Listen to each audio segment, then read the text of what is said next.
Magandang araw at maligayang pagbabalik sa ating programa. Ako si Binibining Lea May Isigto. At ako naman si Ginoong Roy. Ngayong araw, ating tatalakayin ang isang napapanahong isyu na malaking epekto sa ating kinabukasan, ang pagbabago ng klima.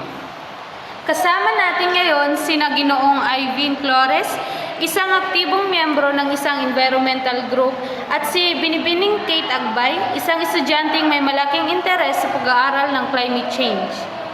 Salamat po, Binibining Lea at Ginoong Roy.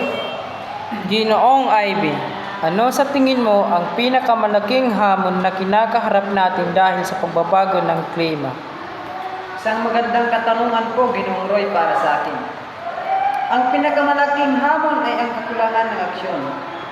Marami nang alam ang mga tao tungkol sa climate change, pero kulang pa rin ang ginagawa para mapigilan ito. Kailangan ng mas malawakang pagbabago sa ating pamumuhay at sa mga pulisya ng ating gobyerno. Binibining Kate, bilang isang estudyante, ano ang iyong ginagawa para makatulong sa pagsugpo ng climate change?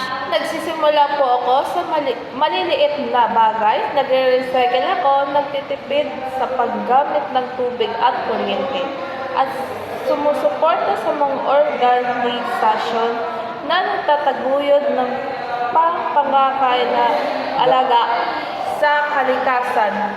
Importante rin po ang pagpapakalat ng kalamayan sa aking mga klase at kaibigan. Mahalaga nga ang pagkilos ng bawat isa.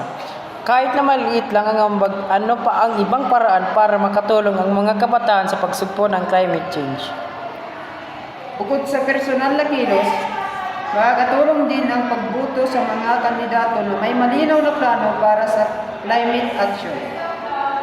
Maaari rin silang sumali sa mga protesta at rallies para may pakita ang kanilang suporta sa pagprotekta sa ating kapaligiran. Ang paggamit ng social media para magpagalat ng kamalayan ay isa ring mabisang paraan. Tama po. Maraming salamat Ginoong Ivin at Binibining Kate sa inyong mga mahalagang impormasyon. Sana'y maging inspirasyon ang ating mga panauhin sa inyo na kumilos at maging bahagi ng solusyon sa pagbabago ng klima. Muli, maraming salamat po sa inyong pakikinig.